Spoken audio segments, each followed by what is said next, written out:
आज की कहानी है वाराणसी के प्रसिद्ध संत रविदास जी की, जो कि पूरा दिन चमड़े का काम किया करते थे।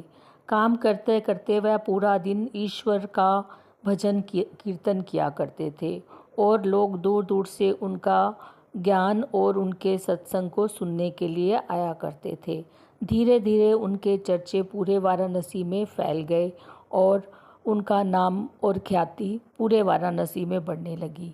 यह देखकर सब वहाँ के संत, पंडित, ब्राह्मण चिंतित हो गए कि संत रविदास का नाम, जो कि एक छोटी जाति के हैं, पूरा वाराणसी में प्रसिद्ध हो रहा है।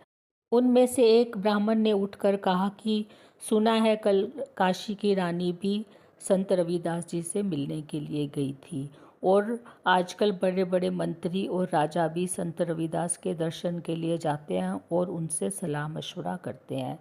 तो सब ब्राह्मणों ने सोचा कि हम इतने बड़े बड़े पंडित और पुरोहित बैठे हैं, लेकिन संत रविदास का नाम हमसे ज़्यादा कैसे हो रहा है।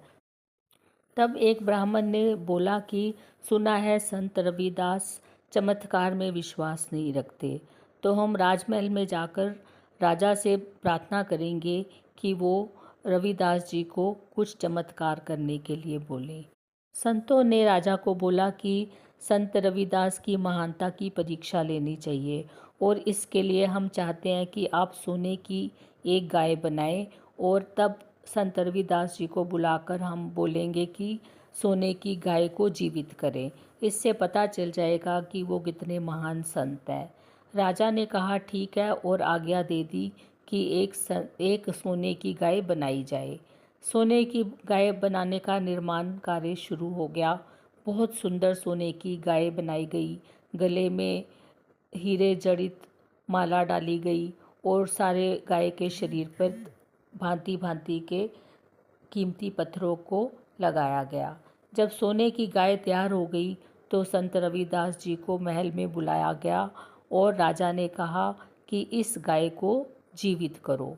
तब संत रविदास ने कहा कि मैं इस गाय को बिल्कुल जीवित कर सकता हूँ, लेकिन इसके लिए मेरी एक शर्त है।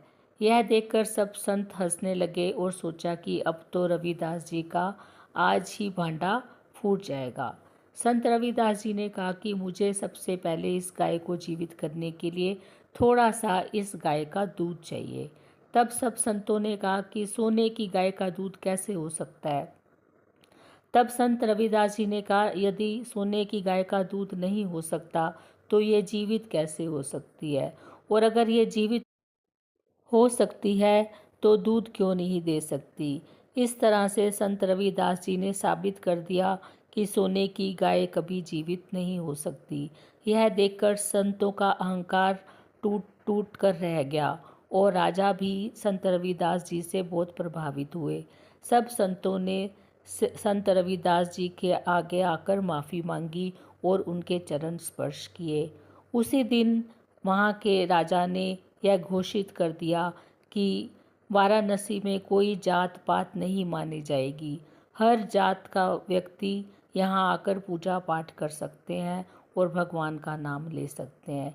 इस तरह से संत रविदास जी ने भक्ति ज्ञान के साथ साथ जात पात का भी पूरा पूरा विरोध किया।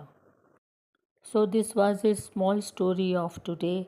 I hope you would like it. Thank you so much. Please press the like button and motivate me. Thank you.